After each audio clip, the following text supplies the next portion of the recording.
Para ello hemos invitado al profesor Alfredo Jalife de la Universidad Nacional Autónoma de México.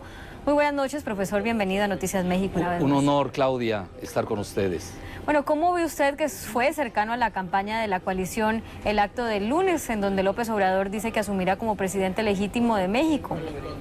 Bueno, esto lo vislumbra la Constitución mexicana. Hay un artículo que es el 39 que promueve precisamente este tipo de actos.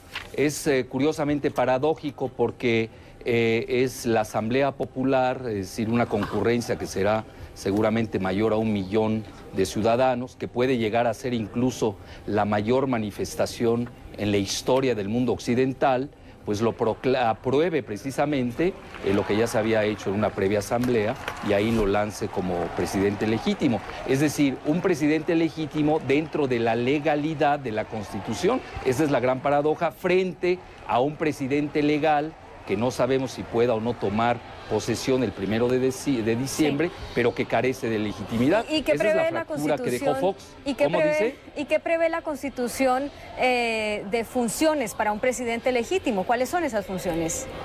Bueno, realmente no se prevén como tales. Es un acto de resistencia civil extrema, es decir, es una protesta más que nada que impugna la elección en los términos en que se dio.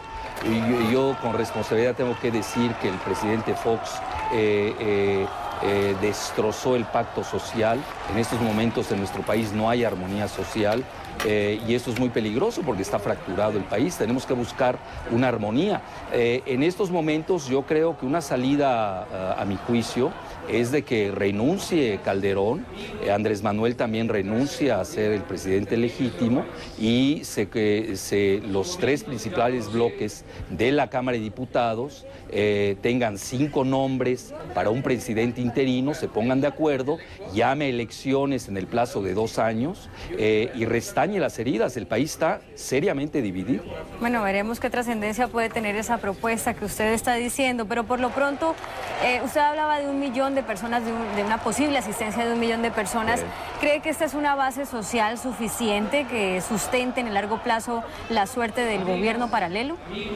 Fíjese que el gobierno foxista estaba apostando a que la ausencia de Andrés, el vacío que se le hacía en los medios masivos de comunicación, que desgraciadamente, y lo digo con todo respeto, se han sovietizado. Lo que sale en CNN en español no sale en las otras televisoras del país, que están totalmente al servicio del gobierno, y ellos apostaban a que el vacío mediático lo iba a desplomar, ya que todavía conserve un 35%, si es que hacemos caso a las encuestas también manipuladas por el mismo gobierno, pues es una gran hazaña. Es decir, no han podido mermar la voluntad de resistencia. Esto va más allá. Yo creo que el país quedó seriamente dañado con la elección del 2 de julio. La responsabilidad es de Fox. Él no supo manejar una elección, no supo jalar a los contendientes y no es, hoy no debemos estar todavía discutiendo a estas alturas que en México tenemos un presidente legítimo sin legalidad y un presidente legal sin legitimidad. ¿Qué vendrá después del acto del día 20 en el Zócalo para el futuro político de Andrés Manuel López Obrador? Bueno, él es ya yo diría el pionero de la resistencia civil en México. Él ya es un personaje político, a pesar de que se le linche. En México todavía somos muy primitivos. El gobierno no entiende que se necesita de una oposición.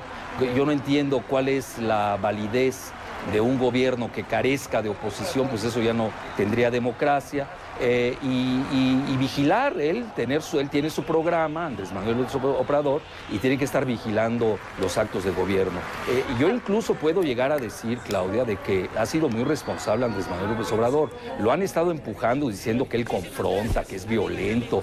Gracias a él, y tenemos que agradecérselo los mexicanos, al menos así es mi muy personal visión, de que el país no haya llegado a una mayor violencia. Alfredo, para el entendimiento de una audiencia internacional, según lo que estoy entendiendo por lo que me dices, es simplemente nombrar presidente a quien está en la oposición. En todos los países hay una persona en la oposición, sea el candidato que perdió o el dirigente del partido que no está en el gobierno. Es simplemente un acto protocolario, pero las funciones serán de oposición como en cualquier país de América Latina. Sí, pero en México no habíamos tenido eso. Es decir, en México se aceptaba al presidente electo, mal que bien.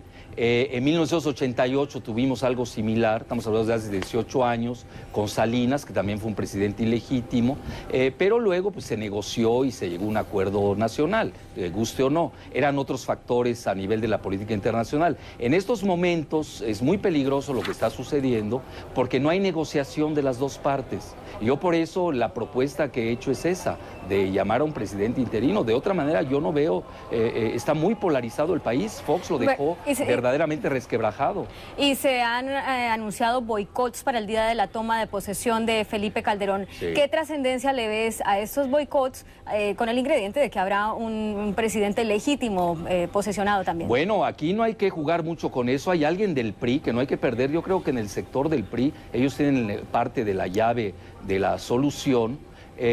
Nada menos que Fernando de Garay, que es un notable legislador de ese partido, decía que si no se presenta Calderón al Congreso, pues ahí pueden elegir a otro presidente. Es decir, están abiertas muchas opciones, por eso no estamos viendo un tercer factor que se siente a negociar con las partes polarizantes. Sí. No olvidemos que la elección de Calderón, ya de por sí impugnada, es con 0,5%, estamos hablando de 0,5% porcentual, es mínima.